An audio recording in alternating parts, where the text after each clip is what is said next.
ഉണ്ട്. എപ്പോഴും അവരുടെ ഉള്ളിൽ ആ ഒരു ചിന്തയാണ് നിങ്ങളോട് എങ്ങനെയെങ്കിലും ഒന്ന് സംസാരിക്കണം എന്നൊക്കെ ഓർത്ത്. ഇപ്പോൾ ഫോണിലാണെങ്കിൽ തന്നെ മെസ്സേജൊക്കെ എടുത്ത് എന്താ പറയുക ടൈപ്പ് ചെയ്യും, പിന്നെ വേണ്ട സെൻഡ് ചെയ്യേണ്ട അവരിങ്ങനെ സെൻഡ് ചെയ്യട്ടെ. നിങ്ങളും അങ്ങനെ തന്നെ ആയിരിക്കും ചെയ്യണേ. ഫോണിൽ എടുക്കുക, മെസ്സേജ് വന്നുണ്ടോ നോക്കുക, അതല്ലെങ്കിൽ വാട്സാപ്പ് എടുത്തിട്ട് ടൈപ്പ് ചെയ്യുക, വീണ്ടും ഡിലീറ്റ് ചെയ്യുക, അങ്ങനെയുള്ള രീതിയിലൊക്കെ ആയിരിക്കാം നിങ്ങളും ചെയ്തുകൊണ്ടിരിക്കുന്നത്. അപ്പോൾ രണ്ടുപേരും അതേപോലത്തെ ഒരു എനർജിയിൽ തന്നെയാണ് ഇവിടെ നിൽക്കുന്നത്.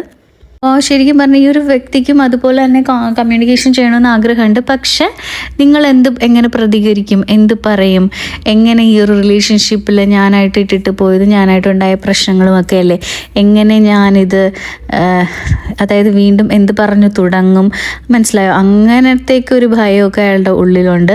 അതുപോലെ തന്നെ ഇപ്പോൾ ഞാൻ ഒരുപാട് ഹേർട്ട് ചെയ്തിട്ടുണ്ട്, അതല്ലെങ്കിൽ ഞാൻ കാണിച്ച രീതിയൊന്നും ശരിയല്ല. അപ്പോൾ ആ ഒരു വ്യക്തിക്ക് അതായത് നിങ്ങൾക്ക് ഇപ്പോഴും ആ ഒരു പേഴ്സണോട് ഫീലിങ്സ് ഉണ്ടോ എന്നൊക്കെ ഒരു സംശയം ആ ഒരു വ്യക്തിയുടെ ഉള്ളിൽ തന്നെ ഉണ്ട്.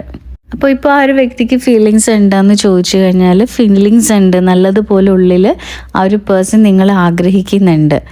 അവരൊരുപാട് കാര്യങ്ങൾ നിങ്ങളോട് ഇപ്പോൾ പറയാൻ ആഗ്രഹിക്കുന്നുമുണ്ട്. ഉള്ളിൽ ഒരുപാട് വിഷമമുണ്ട് ഈ ഒരു വ്യക്തി. കാരണം വെച്ചാൽ നിങ്ങളെ സ്നേഹിച്ച ആ ഒരു സമയവും കാര്യങ്ങളും അല്ലെങ്കിൽ ആ ഒരു ടൈമൊക്കെ ഉണ്ടല്ലോ, അതൊക്കെ ഒരുപാട് ഞാൻ എൻജോയ് ചെയ്തിരുന്നു. പക്ഷേ അത് തന്നെയാണ് എൻ്റെ വിഷമവും. കാര്യം എന്ന് വെച്ചാൽ ഞാൻ നിന്നെ ഒരുപാട് ഹേർട്ട് ചെയ്തല്ലോ.